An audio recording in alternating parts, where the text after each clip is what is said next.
Fala, corneta! Vamos lá, vamos falar como foi esse empate do Flamengo e Internacional. Fica aí, depois da vinheta, a gente vai bater um papo bacana. Vamos lá. Calma, corneta! E aí, beleza? Tranquilo? Bom, vamos lá. Primeiro, antes da gente falar do jogo entre Flamengo e Internacional, empate em 0 a 0, eu queria aqui dar uma satisfação para você. No último jogo, Flamengo e Bragantino, eu não consegui fazer vídeo, eu tirei ali alguns dias de folga e onde eu estava não tinha sinal de internet. Para eu conseguir ver o jogo foi um sacrifício muito grande, toda hora travava, foi um caos. E aí, para fazer vídeo, pior ainda. Então, achei melhor não fazer o vídeo. Mas, explicações dadas, estamos de volta aqui para falar do jogo entre Flamengo e Internacional. A primeira coisa que a gente precisa falar é que foram dois tempos completamente distintos. O Flamengo foi mal nos dois tempos? Não, absolutamente não. O Flamengo foi bem nos dois tempos. O Gabriel deu uma entrevista ali no finalzinho do jogo falando que só faltou sair o gol. E ele é verdade, ele está falando a verdade. Só faltou sair o gol. Se esse jogo tivesse sido 2 a 0 para o Flamengo, a gente não estaria fazendo essa análise como a gente pode estar fazendo ela agora. A questão é que faltou o gol, o Flamengo conseguiu construir muitas jogadas em tempos distintos. Então, para organizar essa bagaça aqui, organizar o pensamento, vamos falar primeiro do primeiro tempo. Vamos lá! Então, primeiro tempo, a equipe do Flamengo começa ali com uma intensidade muito grande. O Tite estava no Maracanã, então me parecia que o Everton Ribeiro estava ali com uma vontade muito grande. E quando o jogador tem essa vontade muito grande, às vezes a ansiedade atrapalha. E me parece que o Everton Ribeiro ficou um pouco ansioso demais e às vezes a bola queimava muito no pé. Então, falando ali da nossa fase de construção de jogadas no primeiro tempo, tanto o Everton Ribeiro quanto o Arrascaeta não fizeram ali um primeiro tempo brilhante como eles podem fazer. Foi um primeiro tempo ruim? Não, longe de ser ruim. Tanto o Everton quanto o Arrasca conseguiram construir algumas situações interessantes. Mas a gente sabe que eles podem entregar muito mais e eles não conseguiram entregar, principalmente o Arrascaeta. O Arrascaeta tem um problema ali crônico no pubis, só vai poder tratar depois da Copa do Mundo. E eu não sei se isso está afetando o rendimento do Arrasca. Mas a verdade é que, na fase de construção, o Arrasca não foi tão brilhante quanto a gente já viu ele fazendo em outras situações.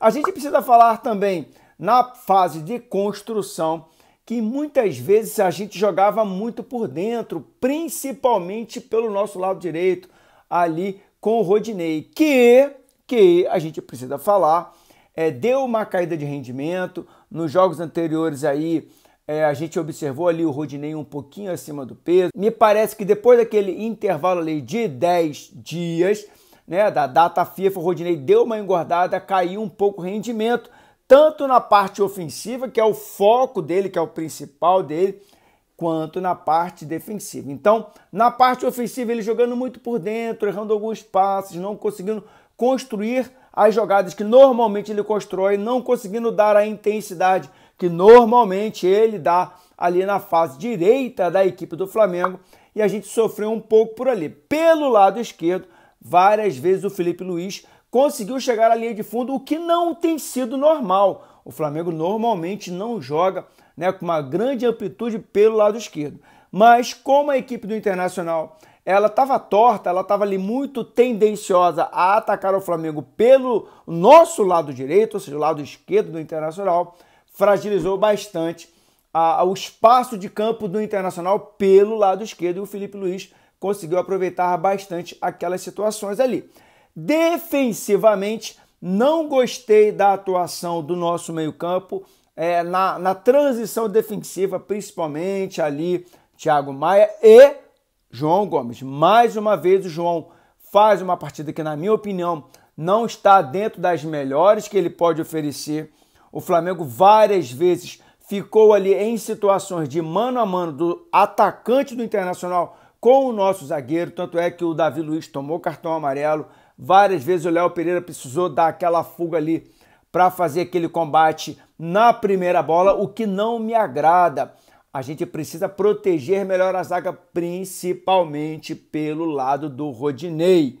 Sim, o Rodinei, ele é muito agudo e deixa muito espaço nas costas. E o Davi Luiz tem que fazer essa cobertura. E quando ele faz essa cobertura, ele vai para um 1 contra 1. Para equilibrar isso, o Léo Pereira faz a cobertura dele. O que significa que a gente descobre o outro lado lá. Eu não gosto dessa situação. Eu acho que o Thiago Maia pode cobrir melhor ali, já que o João Gomes avança um pouco mais, dá ali aquele primeiro combate. Então, se o Thiago Maia fizer uma cobertura do João Gomes, atrasar um pouquinho a linha, baixar um pouquinho a linha, eu acredito que o Davi Luiz não vai ficar numa situação tanto exposta assim. O Rodinei, defensivamente, ele não é bom, a gente já sabe disso. Ele deixa ali muitos espaços e no combate 1 contra 1, ele normalmente perde esse combate, obrigando sempre ao zagueiro fazer a cobertura dele. Então, no primeiro tempo, o Internacional conseguiu construir algumas situações perigosas para a nossa equipe, principalmente pelo nosso lado direito. E a gente precisa falar que, preparando para os jogos das finais, tanto da Libertadores quanto da Copa do Brasil, o Corinthians, na final da Copa do Brasil, ataca muito pelo lado esquerdo deles, com o Roger Guedes em cima do Rodinei, e na Libertadores é um lado fragilizado que a gente precisa se proteger, o Dorival Júnior precisa ficar atento a isso.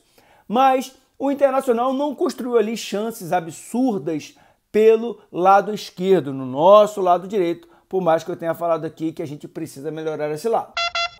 Falando agora do segundo tempo, a equipe volta melhor, o Internacional baixa um pouco as linhas, não atacou mais à frente e a gente precisa falar que a nossa equipe avançou as linhas. Isso significa que melhorou a bola lá atrás, porque a gente, quando perdia a bola no ataque, a gente pressionava mais a linha do Internacional e conseguia recuperar essa bola com mais facilidade, ou quando não recuperava, essa bola chegava mais quebrada e a zaga teve uma situação muito mais confortável.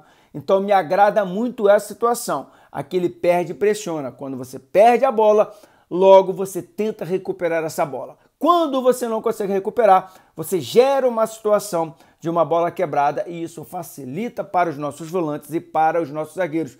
Tanto é que no segundo tempo, tanto o Léo Pereira, que fez uma partida bem bacana, quanto o Davi Luiz melhoraram o seu rendimento.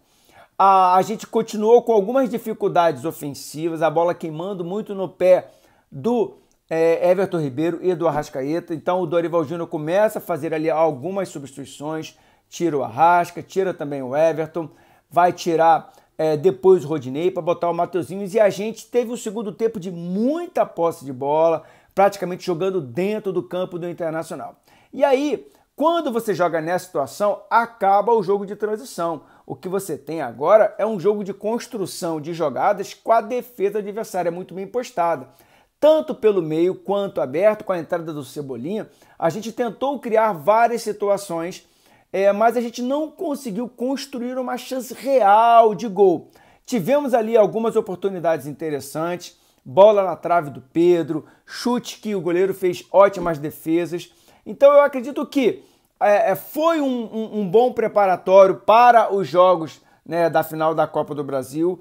A bola não entrou por um capricho, a gente conseguiu construir jogadas interessantes, conseguiu amassar o Internacional no segundo tempo, mas tem dia, meu amigo, que é noite, não adianta, você vai ficar ali batendo, e a bola não vai entrar. Várias vezes a gente circulava a bola de um lado para o outro, abrindo a defesa do Internacional, fazendo o cruzamento, tentando por dentro, e a bola não entrava. Então, não adianta também a gente querer brigar, sabe, com a equipe quando a equipe está propondo o jogo, quando a equipe está criando situações e a bola não entra. Essa é uma verdade.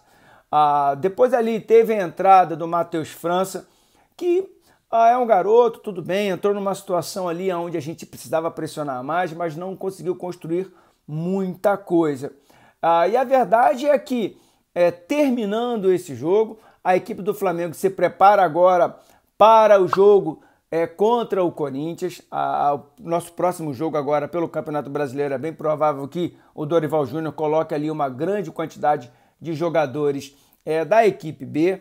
E agora é ir pro pau, não adianta. Vamos para dentro, vamos pro Corinthians lá em São Paulo, primeiro jogo lá. E eu tenho certeza que a gente tem totais condições de fazer um placar bom para que a gente possa liquidar o jogo no jogo da volta. Beleza? Então é isso. Flamengo 0, Internacional 0. Não foi o placar que a gente gostaria, mas, como eu falei, tem dia que é noite, beleza? Então, vamos lá, galera. Você chegou até aqui, me dá essa moral, deixa o seu like aí no vídeo, aproveita, se inscreve também aqui no canal, compartilha esse vídeo para a rapaziada, para me dar aquela força. Nos vemos agora no próximo jogo do Campeonato Brasileiro. Valeu? Saudações rubro-negras.